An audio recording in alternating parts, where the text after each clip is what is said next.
Drive south of Daytona Beach and Coastal Highway A1A and you'll come to the end of the road in the town of Ponce Inlet.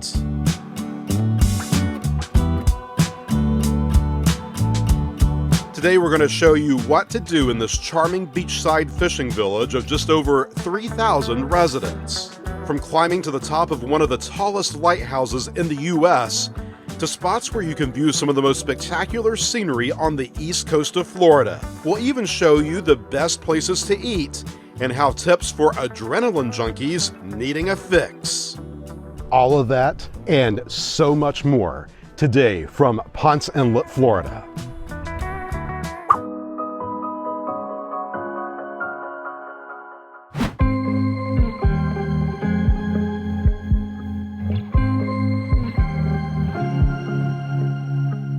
Settlement of Ponce Inlet dates back to 1842 when a driftwood house was constructed on 50 acres north of what at that time was Mosquito Inlet. Fast forward to 1887 when this light station was completed on the inlet's south end. The most famous and most visited landmark, Ponce Inlet Lighthouse, rises 175 feet into the blue Florida skies. It's the tallest lighthouse in the Sunshine State and the second tallest working lighthouse in the nation. It was the light from this tower that guided famed American writer Stephen Crane back to shore after the steamboat he was on wrecked off the coast in 1897. He was stranded on a dinghy for close to 30 hours, an experience he wrote about in the classic short story The Open Boat. The lighthouse and its surrounding buildings have been lovingly preserved and are open to the public daily.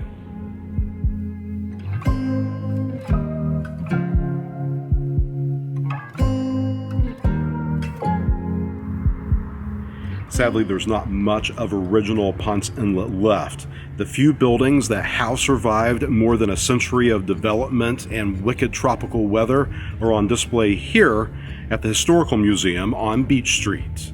These turn-of-the-century cracker-style buildings look much as they did in the 1920s and have exhibits about the town's history inside.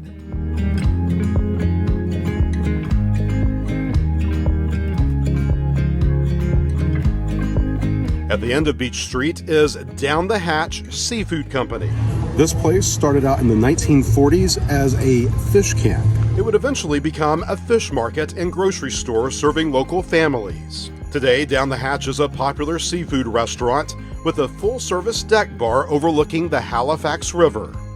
While the food is fantastic, we would argue the views are even better and worth a visit whether you're eating or just having a drink.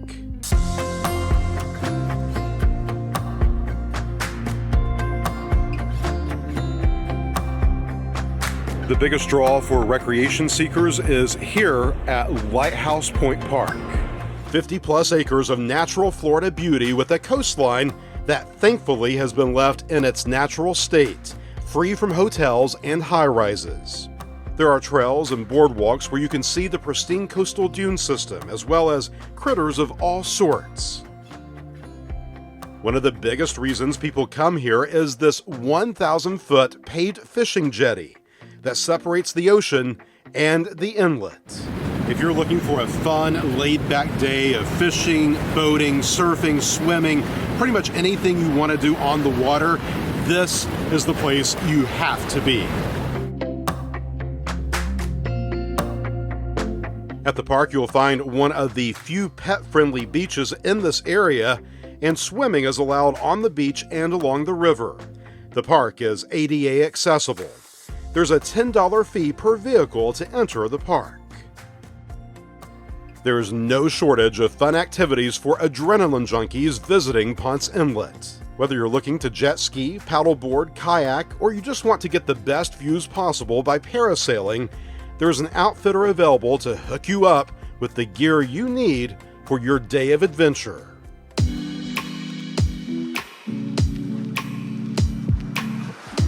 This is the entrance to Ponce Preserve, a diverse 40-acre park that starts at the Atlantic Ocean, crosses the Coastal Highway A1A, and extends to the Halifax River. There's all types of terrain here, from maritime hammock and ocean dunes to wetlands and, of course, the beach. We love coming here just to watch the ghost crabs. An ancient Native American shell midden dominates the middle of the park. An observation tower lets you put those panoramic shots to the test on your phone, and 2 nature-themed playgrounds will let the kiddos burn off a little energy. Best of all, Ponce Preserve is free to visit. Steps from A1A and a short walk from the ocean is this marker beneath a checkered flag. It identifies this site as the original north turn of the famous Ponce Inlet Beach road course during the early days of NASCAR. Racing's North Turn restaurant has stood in this very spot since those days, and boy has it seen a lot of history, much of which you can find on display inside. Well, they have awesome food here. This place inside really seems more like a museum. If you're looking for good food and views of the ocean, Racing's North Turn won't leave you disappointed. Nestled between a subdivision and a series of large houses on South Peninsula Drive is a hidden gem called Timucuan Oaks Garden Park. This 8-acre park features an English garden as well as a canoe and boat launch. 4 natural communities are found within the park's boundaries, including a shell mound, maritime hammock, salt marsh, and a mangrove swamp. One last place I want to mention that's just a stone's throw from the Lighthouse, and that's the Marine Science Center. This excellent facility rehabilitates injured wildlife, including sea turtles and birds, and normally educates visitors about marine life through a variety of exhibits. As of late 2020, the Marine Science Center is closed because of the global pandemic, but definitely keep it on your list for a future visit.